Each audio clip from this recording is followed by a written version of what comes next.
jealousy, and fault-finding. Brother G, at blank you asked some questions of which I have been thinking much. From my conversation with you, I am convinced you do not realize the part you have acted and the wounds you have brought upon the cause of God. That which had been shown me in regard to you came vividly before me, and I have compared that which has been recently shown me with the testimony published in regard to you in testimony number 6, and I cannot see the least apology for your course. For you were a partaker in and later influenced through the late fanaticism in Wisconsin, you were not right in the sight of God. Brother G, if you had honestly followed the light, you would never have pursued the course you have taken. You have willfully, stubbornly followed your own course and relied on your own judgment, refusing to be led. The Lord sent you help, you refused to accept it. What more could heaven have done for you than has been done? When you have thought that others were more highly esteemed than yourself, you have felt dissatisfied and irritated, and have been pettish and disliked like a spoiled child. You have wished to be highly esteemed, but have taken a course to greatly lower yourself in the estimation of those whose approbation you desire. For your fanatical course, you were jealous of those at Battle Creek, and have thrown out hints would excite suspicion. You have been jealous of my husband, myself, and have surmised evil. Evil and suspicion have been united. Under an appearance of conscientiousness, you have suggested doubts in regard to the movements of those who are bearing the burden of the work of Battle Creek, and have thrown out hints in regard to matters of which you were wholly ignorant and utterly incapable of judging rightly. The burden of matters there was not laid upon you. I was shown that God would not select a person with a mind constituted like yours and lay a heavy burden upon him and call him to fill the most responsible position. For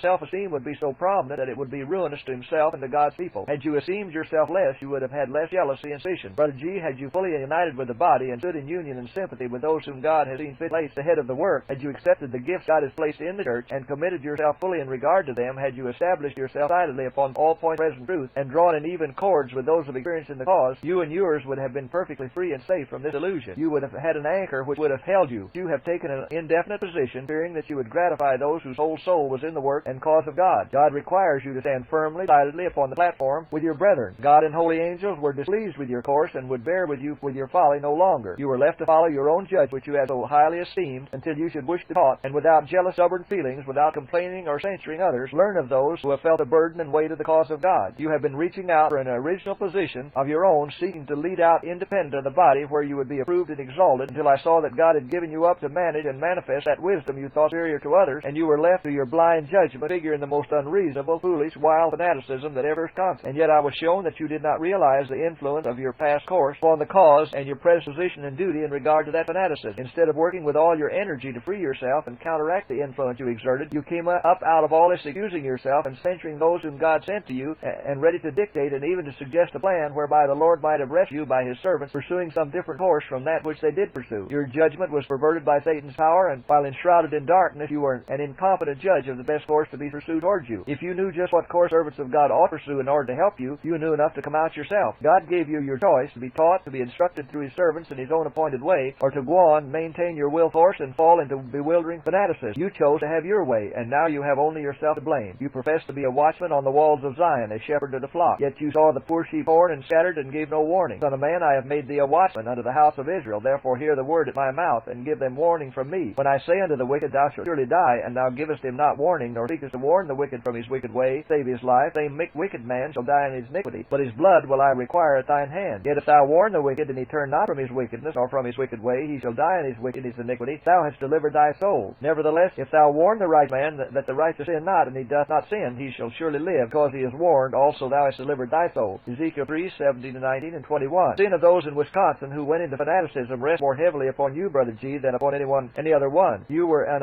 unfaithful watchman. You discerned it not evil because you were unfaithful. God sent his faithful watchman who stood in the light and could discern the evil to warn you and the erring flock. Had you then listened to the warning, a great amount of evil would have been saved. Your influence would have been preserved. You would have stood out of the way that the testimony of the servant of God might reach the distracted flock. The erring would not hear the voice of God through his chosen servant. They made their spirit strong against the warning of the watchman sent to them, and strengthened themselves in their unreasonable, self-deceived course. The shepherd would not hear. He was offended because his fanaticism was handled so decidedly. He perceived not the danger. He saw no haste in the matter. He had sufficient light to decide, but was too willful and too suspicious of God's servants to yield to their testimony. Brother G wished to wait until the fanaticism should develop, and it went on just as Satan would have it, until it did develop with terrible results. There were not reasonable, sensible manifestations characterized that work as being of God. The Lord's servants executed their mission, freed their garments from the blood of souls, and kept themselves clear of the cursed influence, while you bear the fearful weight of the sin of this woeful fanaticism. You have deeply regretted it, yet do not see your own wrongs in relation to it. You censure and blame the weak, erring sheep for leading you out of the way. What is the watchman for, unless it be to watch for evil and give the warning? What is the shepherd for, unless it be to watch for every danger, lest sheep be harmed and destroyed by wolves? What excuse could a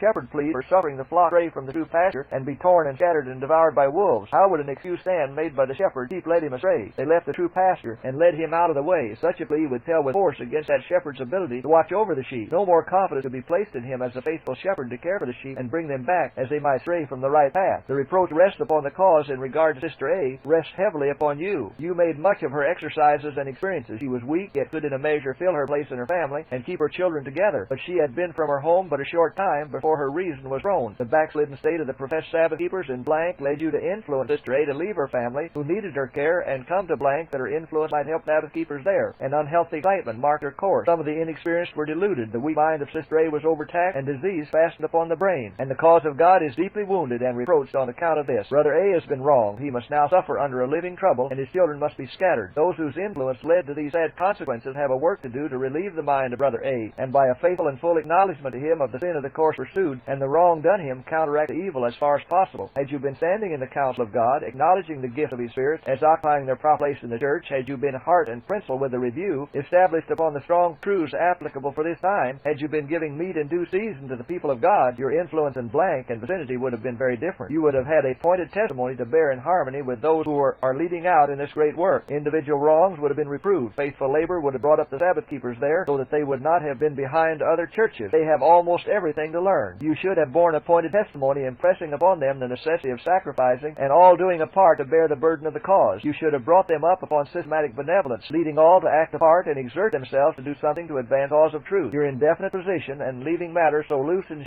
slack in blank has had a bad influence on the cause there. The opposition you felt and talked out in regard to organization and the advance of God's people have borne fruit which can be seen in many places in northern Wisconsin. You had been a prompt, thorough laborer, keeping pace with God's opening providence. Fruit now manifested would be of an altogether different character. Souls would be decided somewhere either wholly for or against commandments of God and other truths connected with the third angel's message. They would not be hanging on the skirts of Zion to weigh down those who would be right. There has not been faithfulness manifested by you. Straight and thorough work has not been made. You have not encouraged in the church by appointed application of truth the necessity of everyone practically harmoniously carrying out his passion, and many are not as willing to exert themselves to do something to advance truth as they are to be gratified with listening to the truth. They love the cause in word and passion, but not in deed and in truth. Your position has led many in and about blank to think less highly of the review than they otherwise would have done, and they have held very lightly the truths found in it. Thus the review failed to have the influence upon them that God designed it should have, and every one has followed his own course and done that which seemed right in his own eyes. Hence all are far from the background. Unless there is a thorough work accomplished for them, they will be weighed in the balance and found wanting. I was shown that you seek to throw the result of your wrongs on others, but as a watchman, God holds you responsible. You have most humble confession to make in blank and other places where your influence has been exerted in opposition to God's servant. Brother and sister have been greatly injured by this fanaticism. They have been embarrassed temporally as well as spiritually, and nearly ruined by this Satan. Brother G, you have run great lengths in this sad fanaticism. Your body has been affected as well as your mind, and you now seek to charge it all upon others. You have not a true sense of your position and course in the past. You are free to confess that which others have done and that which you did not do, but you have failed to confess that you did do. Your influence has been injurious. You were opposed to organization and preached against in an indefinite manner, not so boldly as some might have done, but you went just as far as you dared to go. In this way you have many times gratified your envious feelings and created distrust and uncertainty in the minds of many, when if you had come out openly you would have been plainly understood and could have done but little mischief. When charged with advocating sentiments contrary to the faith of the body, you would not acknowledge it, mystified your position, and made it appear that the brethren misunderstood you when you knew the charge was correct. As you now are, the church cannot depend on you. When you manifest fruits of an entire reform and give evidence you are converted and have overcome your jealousy, then God will again trust His flock to your care. But until you make thorough restitution, you will exert best influence by staying at home and being not slothful in business. By your non-committal position and by your course in this fanaticism, you have done more injury to the cause of God in Wisconsin than you have done good in all your life. Your faith has been made disgusting to unbelievers. A wound, an incurable wound, has been given to the cause of God, and yet many with yourself seem astonished that so much is said and made of this fanaticism. One evil seed sown takes root, grows rank, and bears fruit, and there is an abundant harvest. Evil flourishes and needs no culture, while the good seed needs to be watered, carefully tended, and continually nourished, or the fresh plants will die. Satan, evil angels, and wicked men are trying to root up and destroy the good, and it requires the greatest vigilance and the most constant care to have it live and flourish. An evil seed sown cannot be easily rooted out. It spreads and springs up in every direction. Crush out the precious seed, and if left alone, it will grow strong and shut out the rays of the sun from the precious plants until they grow sickly and die. We met your influence at blank. The division existing there would not have been had you taken a right position and received the word of the Lord to His servant. This you would not do. God's servants had to deal plainly with your wrong course. Had they taken stronger ground and been much more severe with the course you had pursued, God would have approved them. It would have been better had you remained entirely away from blank. For every time God's servants exposed that fanaticism, the reproof hit Brother G, and you shrunk, felt abused, neglected. You pursued your blind course among different families. You labored for sympathy and created opposition of feeling against brethren CD D and E. You felt wrong, felt slighted, you talked and acted out your feelings, and thus created jealousy and distrust in many minds in regard to God's servants whom He had especially sent to you. Your course destroyed the force of their testimony on some minds, but some felt thankful that light had come, and that Satan's snare was broken and they had escaped. Others felt hard and decided against testimony born, and there was a division in the body. You can take the responsibility of this. We have had to labor for the church in blank with distress of spirit to do away the wrong influence and impressions you had created. You have a work to do there. I saw that some have been very jealous for you, fearing that you would not be rightly dealt with and not have just done you by your ministering brethren. Such should stand out of the way and be faithful to confess their own wrongs, and let all the censure and weight of your wrongs rest upon your own head. God designs they shall rest there until you thoroughly remove them by repentance and hearty confession. Those who have a perverted sympathy for you cannot help you. Let them manifest zeal in repenting of their own backslidings and leave you to stand for yourself. You have been altogether out of the way, and unless you make thorough work, confess your wrongs without censuring your brethren, and are willing to be instructed, you can have no part with God's people. You have stood aloof from those upon whom God has laid the heavy burden of His work. While my husband already had the labor and burden which 3 men should have shared, you have injured him by remarks and hints, and have helped others to bring burdens upon him. You must see this. You have had no special burden laid upon you, but have had time for reflection, study, rest, and sleep, while my husband has been obliged to labor day after day, and often long into the night, and sometimes when he did lie down to rest, not sleep, but could only weep and groan for the cause of truth, and the injustice of his brethren toward him, whose whole interest in life was devoted to the cause. He has had the care and responsibility of the business in the office, care of the paper, and much care of the churches in different states, and yet some of his ministering brethren have helped to perplex and distress by their unwise course. You, with some others, have looked upon Brother White as a business character, not enjoying much religion. Such do not know him. Satan deceives many in regard to him. God has seen fit to lay the burden of His work upon him, to choose him to lead out in different enterprises, and He has selected one who is sensitive and can sympathize with the unfortunate, who is conscientious and yet independent, who will not cover sin, but will be quick to see and feel wrong, and to reprove it and give no place to it, even if he has to stand alone in consequence. This is why he suffers so keenly. His brethren generally know nothing of his burden, and some care nothing about them, but by their own unwise course add to his cares and perplexities. Heaven marks these things. Men who have no weight or burdens upon them, who can have hours of ease with nothing in particular to do,